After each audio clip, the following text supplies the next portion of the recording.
Selamat datang di sesi pendalaman kita. Anda telah berbagi sumber yang luar biasa kali ini.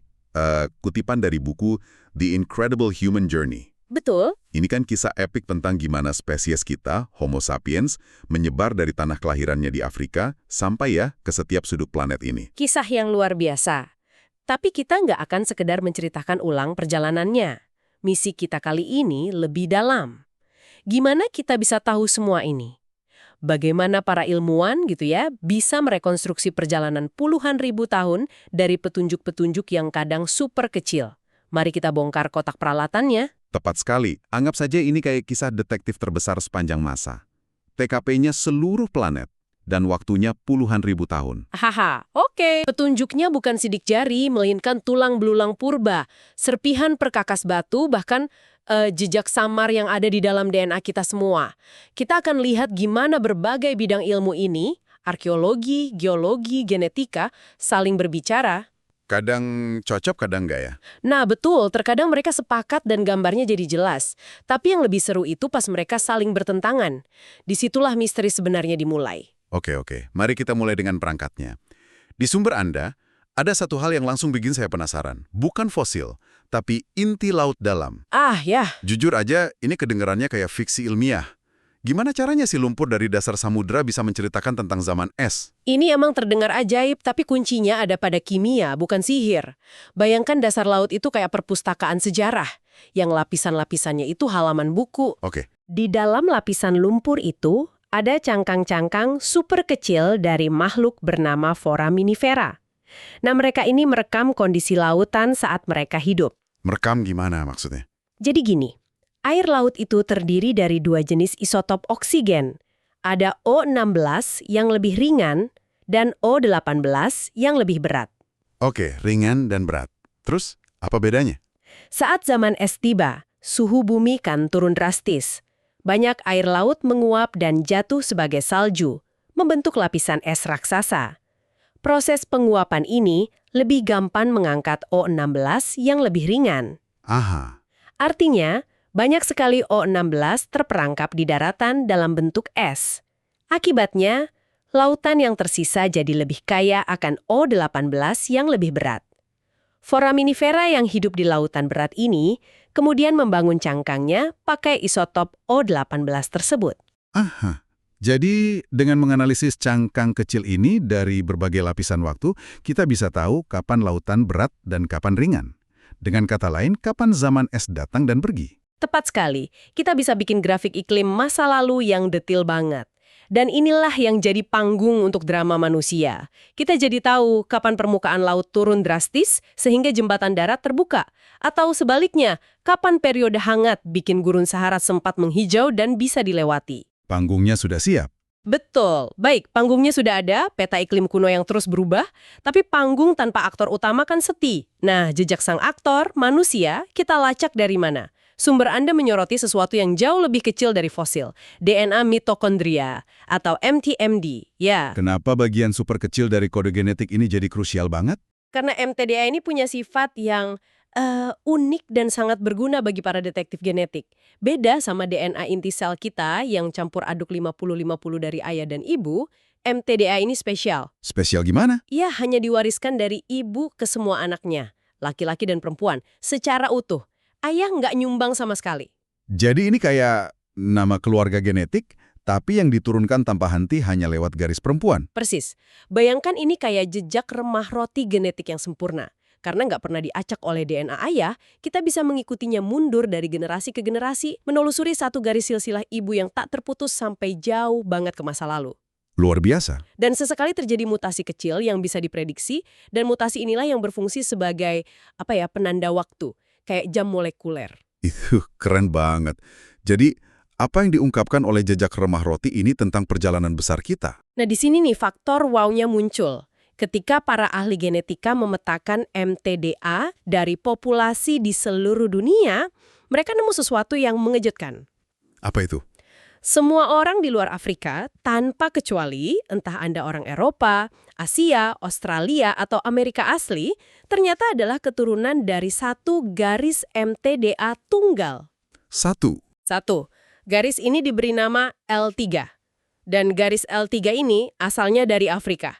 Ini bukti yang kuat banget bahwa kita semua yang nenek moyangnya bukan dari Afrika adalah keturunan dari satu kelompok kecil yang berhasil keluar dari Afrika puluhan ribu tahun lalu. Satu perjalanan sukses yang populasinya kemudian menyebar ke seluruh dunia. Oke, jadi kita punya peralatannya, peta iklim dari dasar laut, dan peta genetik dari mtDNA. Mari kita pakai untuk memecahkan misteri pertama. Gimana kita keluar dari Afrika? Sumber ini menyoroti perdebatan besar antara dua rute, kan? Betul. Rute utara lewat Mesir dan Israel, atau rute selatan menyeberangi Laut Merah. Mana yang jadi cerita utama? Disinilah bukti-bukti mulai berdebat satu sama lain. Rute utara itu punya bukti yang kuat banget, tapi juga tua banget. Di Gua Skol dan Kafze, di Israel, para arkeolog menemukan fosil Homo sapiens yang usianya sekitar 120.000 tahun. Wow, 120.000 tahun. Ya, ini jelas menunjukkan manusia modern sudah sampai di luar Afrika jauh lebih awal dari perkiraan kita. Kalau begitu, bukannya kasusnya sudah selesai. Mereka keluar lewat utara. Nah, nggak secepat itu. Masalahnya, jejak genetik populasi ini kayaknya berhenti di sana. Mereka nggak menyebar lebih jauh. Loh, kenapa? Kemungkinan besar ini adalah gelombang migrasi awal yang gagal. Mereka keluar pas Sahara lagi hijau, tapi kemudian iklim berubah lagi, Sahara jadi gurun raksasa, dan populasi di Israel ini terputus dan akhirnya punah.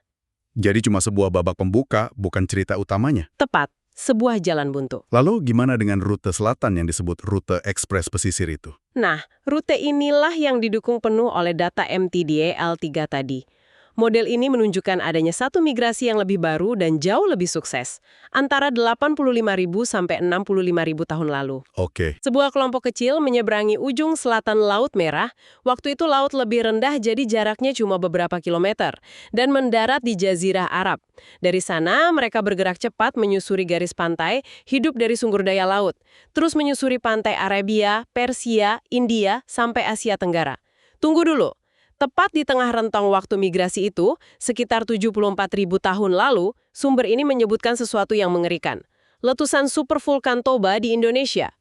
Ah, iya. Toba. Ini kan salah satu letusan terbesar dalam sejarah planet. Jadi baru saja berhasil keluar dari Afrika, nenek moyang kita langsung disambut oleh kiamat vulkanik. Tepat. Dan ini menciptakan salah satu perdebatan paling panas di bidang ini. Letusan Toba ini diduga memicu musim dingin vulkanik bertahun-tahun. Beberapa ahli genetika berteori bahwa Toba menciptakan kemacetan populasi atau bottleneck genetik. Bottleneck? Maksudnya gimana tuh? Bayangkan, seluruh keragaman genetik manusia harus melewati lubang jarum yang sempit banget. Teori ini bilang, populasi manusia global anjlok drastis, mungkin cuma tersisa beberapa ribu orang saja yang selamat di seluruh dunia. Jadi kita semua ini keturunan dari segelintir penyintas super tangguh? Itu teorinya, skenario yang sangat dramatis. Tapi Sumber Anda bilang ada bukti lain yang menantang itu. Dari situs di India bernama Jualapuram. benar, disinilah para arkeolog di lapangan memberikan kejutan. Di Jualapuram, mereka menggali dan menemukan lapisan abu toba yang tebalnya beberapa meter. Dan yang bikin mereka merinding, Apa?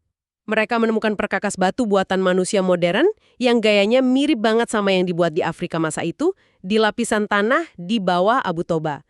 Dan mereka juga menemukan perkakas yang sama di atas lapisan abu itu. Tunggu. Jadi di bawah lapisan abu bencana dahsyat itu ada perkakas dan di atasnya ada lagi. Itu kan berarti mereka nggak kabur. Mereka tinggal di sana, melewati letusan supervulkano dan terus hidup. Persis, dan inilah yang mengubah cara pandang kita.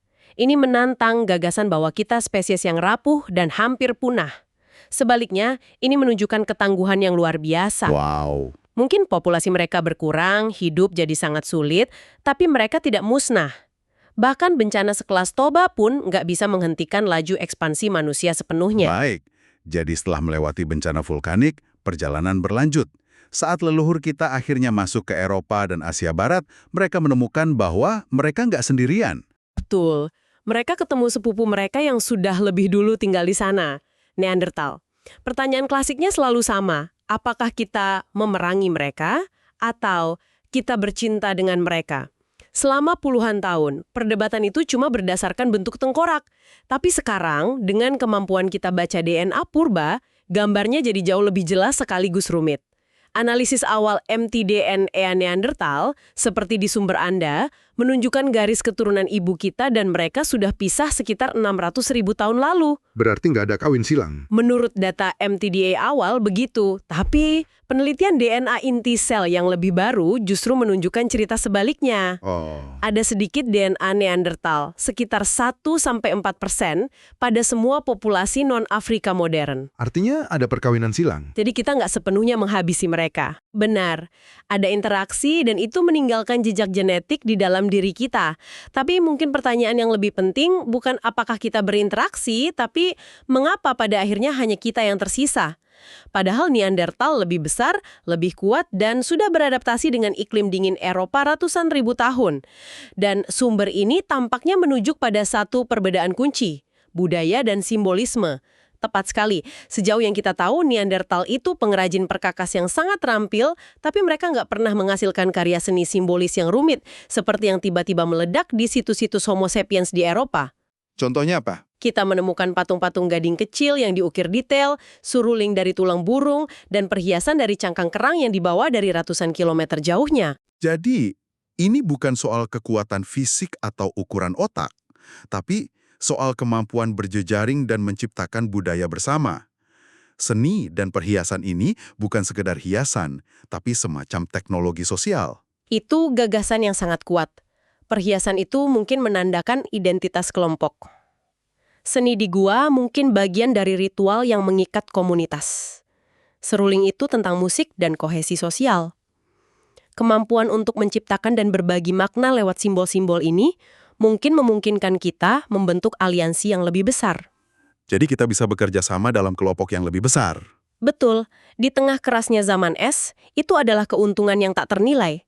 Mungkin bukan otak kita yang lebih besar, tapi lingkaran pertemanan kita. Oke, jadi di Eropa kita bertemu sepupu dekat, tapi sumber Anda punya satu kejutan lagi dari belahan dunia lain yang benar-benar mengacak-acak semua asumsi kita. Di Pulau Flores, Indonesia, ditemukan hobbit. Homo floresiensis. Iya. Apa-apaan ini? Penemuan ini adalah salah satu hal paling mengguncang dalam paleoantropologi modern. Bayangkan, para ilmuwan menemukan kerangka manusia dewasa yang tingginya cuma sekitar 1 meter. Otaknya cuma seukuran otak simpanse, dan beberapa fiturnya sangat primitif. Tapi penanggalannya? Nah, itu dia. Penanggalan karbon menunjukkan makhluk ini hidup sampai sekitar 18.000 tahun yang lalu. 18.000 tahun? Itu kan sudah sangat modern. Nenek moyang kita sudah melukis di gua-gua di Prancis pada saat itu. Dan di sebuah pulau di Indonesia, masih ada spesies manusia lain yang sama sekali berbeda. Tepat. Ini benar-benar mengubah cara kita memandang diri sendiri. Kita bukan puncak evolusi yang sudah ditakdirkan. Kita hanyalah satu ranting yang beruntung dari pohon keluarga yang dulu sangat rimbun dan beragam. Jadi dunia dulu lebih rame ya? Yang mungkin terjadi itu. Mungkin ada gelombang migrasi lain keluar dari Afrika, jauh lebih awal dari nenek moyang kita, yang jejaknya benar-benar hilang dari radar. Jadi setelah melihat semua bukti ini, dari isotop di dasar laut, DNA, perkakas batu, sampai kerangka hobbit, apa artinya semua ini bagi kita yang hidup hari ini? Sumber ini menekankan ini bukanlah perjalanan penaklukan yang heroik. Sama sekali bukan. Gak ada sekelompok orang purba yang duduk dan berkata, ayo kita taklukkan dunia.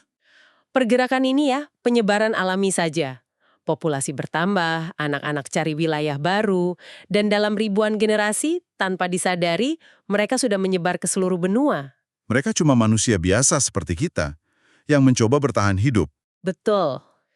Dan kelangsungan hidup itu sendiri, seperti yang kita lihat, seringkali bergantung pada keberuntungan dan kemampuan beradaptasi, bukan pada kekuatan semata. Dan disinilah sumber Anda meninggalkan kita dengan sebuah pemikiran yang sangat relevan. Benar. Kita sering menganggap diri kita sebagai penguasa planet ini, tapi kisah ini menunjukkan betapa rapuhnya kita dan betapa kelangsungan hidup kita ditentukan oleh kebetulan dan perubahan iklim yang di luar kendali kita. Lalu apa pelajaran yang bisa kita ambil? Penulis mencontohkan sebuah budaya zaman es di Eropa bernama Gravettian. Mereka ini nggak cuma bertahan, tapi justru berkembang pesat di puncak zaman es yang paling brutal sekitar 22.000 tahun lalu. Gimana caranya? Melalui inovasi teknologi, kayak menciptakan jarum jahit pertama dari tulang untuk bikin pakaian hangat, dan yang terpenting dengan membangun jejaring sosial yang luas untuk berbagi informasi dan sumber daya. Oke, nah, ini memunculkan sebuah pertanyaan penting untuk Anda renungkan. Saat kita hari ini menghadapi tantangan global kita sendiri, entah itu perubahan iklim, pandemi, atau krisis lainnya, pelajaran apa yang bisa kita petik dari kecerdikan teknologi dan ketangguhan sosial yang memungkinkan leluhur kita dengan segala rintangan yang jauh lebih berat, berhasil menghuni setiap sudut planet ini?